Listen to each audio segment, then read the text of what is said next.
Hey guys, Tyler here, and this is the Garage Warrior podcast and video cast, and I'm super stoked today to have on the call with me good friend of mine, Travis Stoetzel. How's it going, Travis? What's up? Doing good, man. I'm ready to crank out some strength talk, man. Yeah. Oh, If you guys don't know who Travis is a CrossFit Games competitor. He is a world-class strength coach, and he's a very cool guy. He's a down-to-earth guy, and one of my favorite things about Travis is he 100% practices what he preaches. I've seen him work out. Guy's strong as a beast. I've seen him throw cake away and yell at somebody that this ain't paleo, and so he's a was that? true dude. So Travis, for anybody who might not know who you are, maybe you can give us a quick little 50,000-mile view. Who are you, and what are you hoping to teach people? Sure. Just back up real quick. I'm not a CrossFit Games competitor yet. Okay. That's the goal. I do compete in CrossFit, and we'll see what happens this year. But haven't made it to the games yet. Okay, But a regional competitor or whatever. yep. But yeah, strength coach at heart. Grew up as an athlete and was fortunate enough. My dad got me into training, real young, doing like body weight training, stuff like that. That's So just kind of instilled that hard work mentality in me when I was growing up and, going through sports and played sports through college and then got to a point where I knew I wasn't going to make it to the next level as far as like professional sports were going. I played a little bit like indoor football. But then that's when I switched gears and started just over the years training myself. That's where I was, gaining most of my knowledge in training, and it was just about, how to become a better athlete, more explosive, more, stronger, and just kind of turn the tables and said, this is what I want to do for a living is, get athletes and anybody else who wants to train hard, strong, and more athletic. So here I am in Omaha, Nebraska, and I own a gym and run it, the Forged Athlete Gym, and then do a lot of things online as well. It's awesome how, and this, how we're able to branch out and reach people, on the other side of the world, and help them out through what we do. But yeah, that's kind of my background story and where I'm at today. So awesome, man. Well, Travis has got a ravenous following. If you guys are in Omaha and you're not going to his gym, you're crazy. Hop on over there. He'll get you butt whooped and motivated. So check that out. So Travis, I know we can have a fun conversation today. So I figure let's just dig in with some controversial stuff. Let's just dig in straight to what do you think's wrong with the fitness industry, brother? wrong with the fitness industry? Yeah. What's the wrongest thing? I think we were just chatting about this before we started recording. We're talking about like all these technological advances and all this new stuff that's coming out, and like I'm all for like technology and stuff like that. But I mean, if we look back in the good old days, I mean, just we didn't have like iPhones and stuff like that, like way back before we were around, and people were getting insane results, like as far as like strength and just turning their bodies into freaking gladiators, and I think the biggest thing wrong with today with fitness is just people want to take the easy road out. A lot of people aren't willing to put in the hard work anymore. They're looking for quick fixes. You got all these different types of training fads that come out. Like what happened to Zumba? I haven't heard anything about Zumba. It's still around. It's making a comeback. It's making a comeback. But I think that's the biggest thing is as technology further advances, and like I said, I'm all for it. And we're talking about like different applications you have for your phone to like check your heart rate and like your I guess how ready you are to go, like as far as your nervous system goes, and that stuff's great. But I think people are looking for the easy way out, right, a lot of times. And I mean, a lot of times it just comes back to the old school basics and just working your ass off. Of course, doing it in the right way with good form and technique and being smart about it. But got to get that hard work in. That's what's going to get it done in the end. What in your mind is the old school basics? Like, you got somebody, let's say there's somebody listening to this call right now and they have that problem where they're bouncing from new program to new program and they're getting stuff done for a couple weeks and they're just not staying consistent with anything. What are those old school basics you think that most likely everybody should be doing as a part of their program? Old school basics. I mean, just basic strength training. So what a lot of people are looking for are just these fancy, you know, type programs. And I mean, old school stuff. I mean, you can't go wrong with your good old fashioned body weight training. So body weight squats, push ups, pull ups. Right. There's so many different variations and things that you can do with just your own body weight.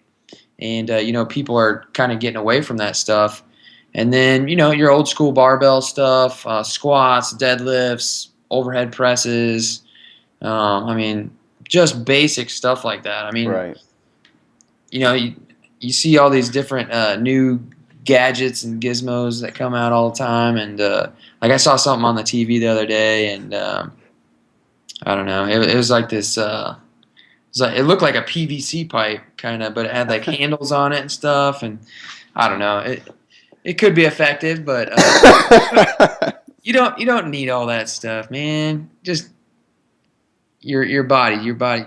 We're all given the best training tool in the world, and that's our body, man. Yeah. So start there. And so, like the basic bodyweight stuff, you mentioned things like squats, push-ups, pull-ups. I mean, one of the things that shocks me is how few people can do, say, like 20 pull-ups and like 50 push-ups and like 200 squats or something like that in a row. And very few people, but that seems like a good foundation in order to be able to move into more complicated training. So with bodyweight stuff, what do you kind of use as a benchmark? What do you kind of set people up for? And we can kind of divide that into men and women.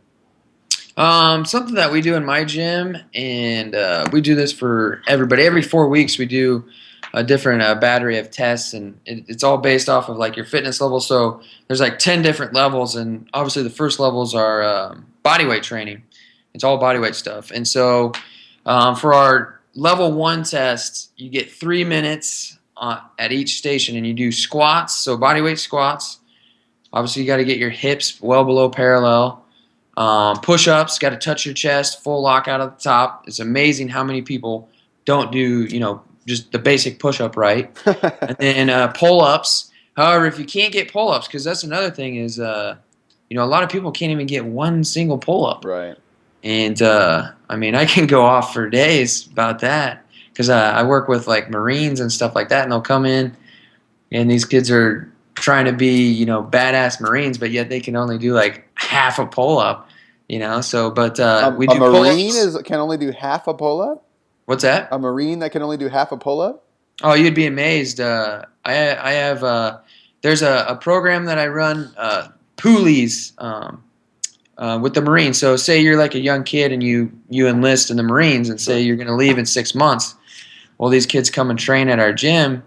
And that's my whole objective, is to get these guys, you know, ready for actual boot camp, because when they come in, I mean, their push-ups look terrible. Right. And I mean, pull-ups are like a huge staple within like the military. I mean, you just got to be able to do pull-ups. I mean, they do push-ups and pull-ups and sit-ups for breakfast every single day, and it never ceases to amaze me like how many of these kids can't even do a single pull-up. And it's like, what are you going to do when you get to boot camp? You know, so, but back to the test. So we do pull-ups. If people can't do pull-ups, then we'll regress back to like a recline row. Yeah. So it's just pulling. And then we'll do burpees, which add in a, you know, conditioning aspect to it. So you get 3 minutes at all 4 stations, and you got to get as many good reps as you can. So you can take breaks whenever you want within that 3 minutes. Sure. But there's a standard. So for level 1, to pass level 1, and typically somebody that comes into the gym, and everything's set up in 4-week phases with what I do at my gym. And so say somebody comes in and, you know, they're very deconditioned. Typically within, you know, 8 weeks, I can get them to the point where they pass level 1. And so level 1 is 50 push-ups, and it's the same for girls and guys. Level 1 is 50 push-ups. If you're doing rows, you got to get 60 rows. If you're doing pull-ups, you got to get 25 pull-ups in that 3 minutes. If you're doing squats, 100 squats, and then burpees, you got to get 30 burpees within that time. Are you doing chest to ground burpees on those too, or are you doing chest to ground burpee, jump at the top? Yep. Man, you drive a hard team there. Yeah, and if every 4 weeks we test that out, and if you don't pass, then you just stay at that certain level, and then you go back into a normal training phase. And, you know, you work on all that stuff. But typically so let's say you come in and you don't pass, and then we look at your numbers, and typically people are fairly high with the squats, Right. depending on like where their mobility is and stuff like that. But if they're struggling in a certain area, so let's say your push-ups just sucked, you got like 15 push-ups. And so I would prescribe you to do, a couple extra sets after every single training day, Right. or crank out a couple sets before you go to bed at night. Right. And usually 9 times out of 10, when that person tests again, obviously that number goes up, or they pass that level. So Yeah. I always want those people to get a good base strength level with just their body weight before we start doing, Olympic lifting or, barbell training, just the basics like barbell back squats, front squats, deadlifts, stuff like that. And like I said, I can go off for days with different shit that I see. Like kids will come in, like high school kids, and they want to put weight on the bar. So they want to, what's your squat at? Oh, we squat at school. I squat like 405. Okay, let me see a bodyweight squat. Kid can't even do a bodyweight squat. Yeah. You know what I mean? So I don't even want to know what his 405 squat looks like. And I've been there before, because I remember my high school we had a pretty good strength coach. He was our PE teacher, and I mean he was pretty knowledgeable with the lifts. But looking back at some of the techniques that he taught us were pretty bad. And I know a lot of my squats were like quarter squats back then. Like halfway down, just tons of weight on the bar. I could squat 500 pounds to 3 inches down. Yeah, I've seen that a lot, man. I was in a San Jose State's training center a while back, and there was a big Division I football player there, and he was squatting well over 500 pounds, and he was actually going to a reasonable depth, but he had a rotation and a tilt in his spine. I don't know if it was scoliosis or if it was a core dysfunction, but whoever loaded that guy to 500 pounds is just trying to get him to pass, the test as best they can, because his body's going to explode, man. I felt so bad for that guy. I was like, you're not going to last. You're going to blow to pieces. It's not good. So it sounds like in your gym, you've kind of like segmented different levels, and I'm a big fan, obviously, of movement progressions and stuff. So do you start people just with the body weight stuff, kind of the body weight basics, and maybe some technique drills on barbell lifts, and then after they pass that test, then you escalate them? Like, explain that a little bit more.